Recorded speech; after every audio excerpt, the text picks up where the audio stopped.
Alô, Mazaropianos! Com vocês? Hoje vou falar de um personagem que foi, digamos assim, um estopim para que Mazzaropi, além de criar, lapidar, também eternizar seu Jeca no cinema. E seu nome é Cornélio Pires. Agora vamos me basear nesse livro chamado Mazzaropi, a imagem de um caipira, que foi lançado em 1994 pelo Sesc. Em 1932 veio nessa época também o folclorista Capitão Cornélio Pires. O que eu vou falar agora jamais falei a ninguém. Eu ri tanto do Cornélio que me engasguei umas 3 vezes. O homem era bom naquilo que fazia. O caipira saía daquela boca e o meu cérebro registrava a imagem. Eu recriava o caipira dentro de mim. Era fantástico. Passou por Taubaté, a trupe Arruda, e novamente vi o Cornélio Pires. O repertório era novo. O Cornélio parecia um reprodutor de texto, uma máquina, e por sorte minha, vi o Sebastião Arruda com aquele completo domínio de palco. O caipira saiu por todos os lados naquele corpo. Naquela noite vi os dois ocuparem o mesmo palco. Isso não tem preço. Vocês não imaginam o que isso significou para o Mazzaropi. Senti e vi o que eu tinha a fazer neste mundo. Fui fecundado. Isso são palavras do Mazzaropi e isso ninguém vai contar pra vocês. Aqui está a prova cabal que Cornélio Pires e Sebastião Arruda foram muito importantes na vida de Mazzaropi. Cornélio Pires foi compositor, folclorista, escritor, produtor, jornalista, humorista e até ator. Cornélio Pires nasceu na cidade de Tietê em 13 de julho de 1884 e nasceu no sítio de sua tia, que se chamava Nhabé. Seu pai se chamava Raimundo Pires e era uma pessoa bastante influente na cidade, pois trabalhava na Câmara dos Vereadores e exercia o ofício de topógrafo, coisa rara para se trabalhar naquela época. Poucos trabalhavam nessa carreira, pois era um ofício de exclusividade. Sua mãe se chamava Ana Joaquina do Amaral. Ela vinha de uma das famílias mais influentes daquela região, Mazzaropianos. Seu nome era para ser Rogério, e quem escolheu esse nome foi uma de suas tias. Mas o padre não entendeu direito, por ser surdo, e entendeu Cornélio. E assim ficou. Cornélio Pires cresceu às margens do rio Tietê, nadando, caçando, pescando, mas sempre teve enraizado de uma forma ou de outra com os caipiras daquela região. Ele ouvia as histórias, encantado, aquela prosa de antigamente, as lendas caipiras locais, assistiu muitos desafios de cururu e ele acompanhava na palma a batida da catira também.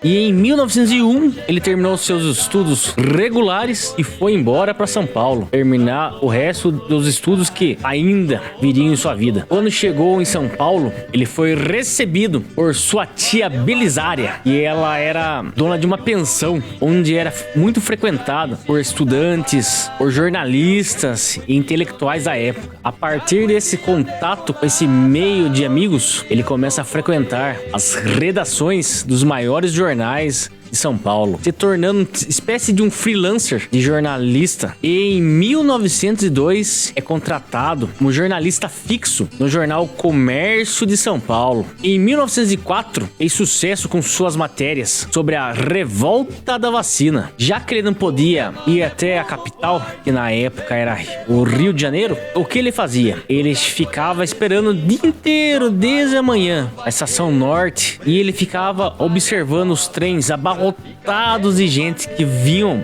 da capital para São Paulo, fugindo da vacina do Oswaldo Cruz. E ali ele colhia as notícias fresquinhas do que estava ocorrendo na capital. E por causa disso, foi um sucesso suas matérias no jornal. Cornélio Pires também escrevia poemas e poesias. Teve algumas poesias publicadas pela revista Ao Malho. E seu primo, que era jornalista e escritor, chamado Amadeu Amaral, o incentivou e gostou muito do que viu. E por causa disso, Cornélio organiza suas poesias e lança seu primeiro livro em 1910, chamado Musa Caipira. E nesse mesmo livro, ele lançou o seu primeiro poema dialetal da época. Se chamava Ideal de Caboclo e diz da seguinte forma: ai, seu moço, eu só queria pra minha felicidade um banfandango por dia e um pala de qualidade, orva, espingarda e cutia, um facão fala a verdade e uma viola de harmonia para chorar minha saudade, um rancho na beira da água, vara de anzó, pouca mágoa, pinga boa e bom café, fumo forte de sobejo pra completar meu desejo, cavalo bom e mulher. Ele lançou 24 livros em sua vida, mas foi em 1924, com o livro As Estrambóticas Aventuras de Joaquim Bentinho, e Cornélio Pires se consagrou como escritor, pois o caipira criado pelo Cornélio Pires era inteligente, esperto, com visão crítica e até politizado, com aquela resposta na ponta da língua, coisa que Mazzaropi fez praticamente em toda a sua vida com o seu Jeca também. Mazzaropi se baseou também no caipira de Cornélio Pires. Os livros de Cornélio Pires foram os primeiros a serem escritos de forma dialetal, ou seja, da forma que os caipiras falavam naquela época. E que, por sinal, eu tenho um desses livros de Cornélio Pires, que se chama Meu Samburá, de 1928. Este que eu tenho é a primeira edição original de Cornélio Pires. Esse livrinho foi lançado 10 mil exemplares. E a Musa Caipira foi lançado 1000 exemplares apenas. E aqui atrás do livro tem os valores da época. Esse meu livro era de numeração 320 e custava exatamente 6 merréis, custava. Primeiros 10 milheiros. Essa capa eu acho fantástica. Eu já cansei de ver na internet, mas quando se tem em mãos o verdadeiro, não tem valor que pague, pois estou em mãos uma parte da cultura caipira. Essa gravura é eterna.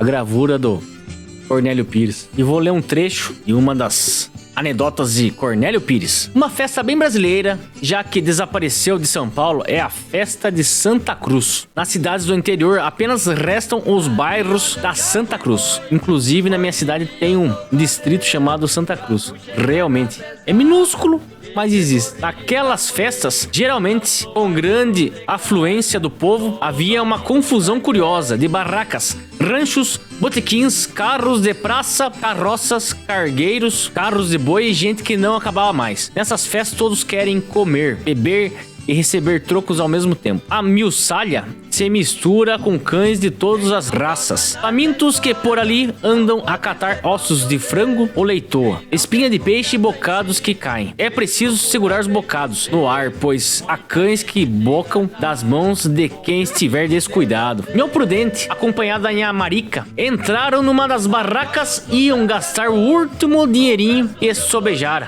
Estavam com fome, compraram 2 filé milanesa, mas a Nha Marica estava de azar. Um sujeito estabanado pela derrubar seu bife no chão. Ai, meu Deus, gritou ela. Meu pedaço de carne caiu no chão. E de certo o cachorro já comeu. E procurava quando o marido de boca cheia explicou. Não tem perigo, eu já punhei o pé em riba. É Cornélio Pires. Esse livrinho é show de bola. Em 1929 até 1930, Cornélio Pires se torna produtor musical, lançando nada mais, nada menos do que os discos de selo vermelho, que eternizaram as músicas caipiras e anedotas de seus shows, tudo de forma dialetal. E Cornélio Pires gravou a primeira música caipira raiz em disco, mazaropianos. Cornélio Pires lança sua Turma Caipira e lança justamente 53 discos e 78 rotações, com uma tiragem total de 300 mil cópias de 1929 a 1930. Todas foram vendidas. E a primeira canção que foi gravada, Moda de Viola, foi com a dupla Açula e Mariano, que eram nada mais, nada menos que o pai e o tio do Caçulinha, que era aquele sanfoneiro que trabalhava com o Faustão. A Turma Caipira do Cornélio Pires eram formados por caipiras legítimos e por artistas locais que ele simplesmente eternizou em seus discos e em seus shows, e foi o maior sucesso, que inclusive eu tenho apresento a vocês o verdadeiro disco de Cornélio Pires. Este é o verdadeiro disco da época. Esse foi lançado em 1930. O código dele era 20.045 e foi lançado anedota Bom Remédio, e desse outro lado era um sambinha caipira chamado Recolutamento. Este é o verdadeiro disco de Cornélio Pires e eu tenho um em mãos. Isso aqui não tem preço. Antes de lançar os discos, Cornélio, na verdade, ofereceu esse projeto para a Columbia. Ele foi até a gravadora e justamente ofereceu esse projeto de gravar os caipiras em disco. Só que o dono da gravadora na época, chamado Byton Jr., era um americano e ele rejeitou a ideia e aconselhou Cornélio Pires a desistir da empreitada, que não iam vender nada, não ia conseguir vender um disco, não iria fazer sucesso nenhum. Só que Cornélio era um visionário, tinha visão e tino comercial, perguntou quanto ficaria para ele lançar justamente 2.000 cópias. E esse tal Byton Jr. deu um valor astronômico, e era justamente um valor para deixar o Cornélio Pires de olho arregalado e desistir dessa empreitada. Então Cornélio Pires viu aquele valor absurdo, foi até a loja de um amigo joalheiro na Rua Direita, em São Paulo, emprestou a quantia, chegou até a Columbia, pegou 2 sacos cheios de dinheiro e jogou na mesa do americano e falou da seguinte forma: aqui tem dinheiro para 5.000 cópias e eu quero esses discos. O americano esbravejou, levantando os braços pro alto,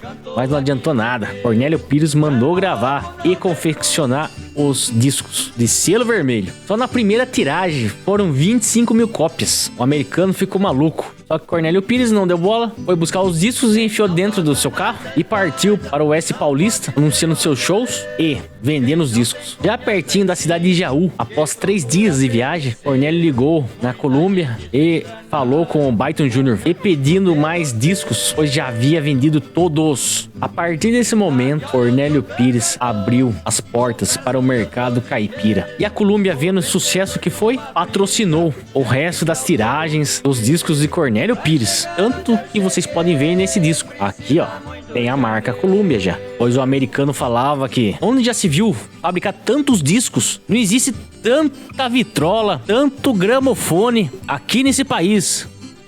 E a partir disso, Cornélio Pires se torna o primeiro produtor musical independente do Brasil na história. A partir desses discos, Cornélio Pires ganhou o título de O Bandeirante da Música Caipira, mazaropianos. Depois desses 2 anos, Cornélio Pires abandonou a empreitada dos discos justamente para pegar em armas. E ele participou da Revolução de 32, ele se tornou capitão. Ele esteve nas trincheiras também. E ele foi espécie de um correspondente de guerra. Tanto que ele lançou um livro chamado Chorando e Rindo, que era justamente sobre a Revolução de São Paulo. E aqui está a página da revista O Cruzeiro, 21 de novembro de 1931. Está falando justamente do filme Coisas Nossas, onde Cornélio Pires também atuou. O primeiro filme falado em português. Coisas Nossas é o primeiro filme revista produzido no Brasil. São dele os quadros que divulgamos nessa página. O quadro sertanejo, a cena da direita para a esquerda, Zezé Lara, Pilé, Zezinho, Petit, Peci, Pinheirinho, Grani e Rieli. A cena final com a Jazz Band Columbia e a Orquestra Colbess. Da direita para a esquerda, Cornélio Pires está aqui na ponta direita, rapaziada. Depois segue com Paraguaçu, Jaime Redondo, Zezé Lara, Zezinho, Corita, Montenegro, Batista Júnior, Pilé, Príncipe Maluco, Albaninho e Sebastião Arruda na ponta esquerda, rapaziada. Pra quem quiser ouvir este filme Coisas Nossas, vou deixar o áudio pra download, porque esse filme não existe mais. Sobrou apenas o áudio. E vocês podem reparar que esse filme tinha alguns trejeitos caipiras. Tanto que tem Cornélio Pires e Sebastião Arruda na mesma película. Deveria ter sido uma coisa surpreendente mesmo. Na reta final da sua vida, o teatro ambulante gratuito Cornélio Pires. Ele se apresentava com as suas anedotas, canções em cima do seu carro ou de um palquinho e apresentava um amigo que se chamava Romeu Rodrigues, que era um ventríloco, e ele tinha 2 bonecos, o Justo e o Soneira, e fazia maior sucesso na cidade que passava, principalmente entre as crianças. E por ser gratuito, ele ficou muito famoso nessa época. E ele era patrocinado pelo Guaraná Caçula da Antártica, pois ele não queria patrocínio de cerveja. Ele era contra a cerveja, ele não bebia. Foram 11 anos de apresentações nesse teatro ambulante com seu amigo Romeu Rodrigues. Cornélio veio a falecer em 17 de fevereiro de 1958, entrando para a história como o maior folclorista que existiu em São Paulo. Para mim, foi o maior folclorista que existiu de verdade. Não conheço outro. Esse realmente marcou a vida de muita gente, principalmente de Mazzaropi. Em Tietê foi criado o Museu Histórico, Folclórico e Pedagógico Cornélio Pires e foi criado no mesmo local onde Cornélio Pires nasceu, ou seja, no antigo sítio da Inhabé. E nessas canções caipira que ele gravou nos discos e apresentava com seus caipiras, ele falava que nessas canções havia a tristeza do índio escravizado, a melancolia profunda do africano no cativeiro e a saudade enorme do português saudoso de sua pátria distante. Se você ouvir uma dessas modas caipiras antigas raiz, dá pra perceber exatamente isso. Cornélio Pires deixou um sobrinho que se chamava Capitão Furtado, e também era compositor, criou várias canções nos anos 60, nos anos 50, 60 e 70, e também foi eternizado por incentivar também a dupla Chitãozinho e Chororó. E Capitão Furtado aparece naquele filme chamado Rancho Fundo. Eu vou deixar o card aqui, e realmente tem aqui no canal, e vocês vão gostar. Assistam que vocês vão achar interessantíssimo. E aí, Juca, quer falar um pouco sobre o Cornélio Pires? Com certeza você vai querer, porque você conhece bem o Cornélio. Vem pra cá, rapaz, larga a mão de ficar comendo essa espiga de milho aí, rapaz do céu. Vai entrar fiapo no dente, depois você fica cuspindo na minha cara aqui, ô doido. Vem pra cá, doido, velho. Ô, Mazzaropianos, voltei aqui justamente pra falar o maior folclorista que existiu no Brasil. Realmente, Cornélio Pires foi eternizado na cultura caipira justamente por ter lançado várias duplas caipiras e caipiras raiz da época. Gravou a primeira moda de viola em disco e realmente eternizou com os seus livros, além dos seus shows. Fora que Cornélio Pires participou do primeiro filme falado no Brasil, chamado Coisas Nossas. E isso não tem preço! É, Juca, realmente não tem preço. A importância de Cornélio Pires para a cultura nacional, para a tradição caipira raiz. O que ele fez em sua vida marcou de tal modo o imaginário, a mente e os corações das pessoas, e realmente não é para qualquer um. O homem foi escritor, foi ator, foi poeta, foi produtor musical, apresentador de show, e jornalista. Então o homem foi um monte de coisa durante a vida. E pra quem não sabe, Cornélio Pires quis ser enterrado de pijama, porque ele queria que todas as suas roupas fossem doadas. E tão simples que o homem era. Rapaziada, esse foi nosso vídeo. Espero que vocês tenham gostado. Conhecer um pouquinho a vida de Cornélio Pires, que realmente não tem preço. Esse folclorista realmente marcou a vida dos brasileiros naquela época, por ter lançado justamente essa cultura de gravação caipira e depois virou sertanejo. E isso não tem preço. E não esperem esse tipo de informações em museus, instituições, muito menos pela mídia nacional, que nunca vão te contar nada sobre isso. Deixe seu like ou seu dislike, justamente para nos incentivar a procurar mais a Biblioteca Nacional do Rio de Janeiro e nesses livros que eu tenho ou em outros que eu possa adquirir, justamente sobre a vida do nosso eterno Jeca Mazzaropi. Muito obrigado, Mazzaropianos. Como sempre digo, Partei de banda.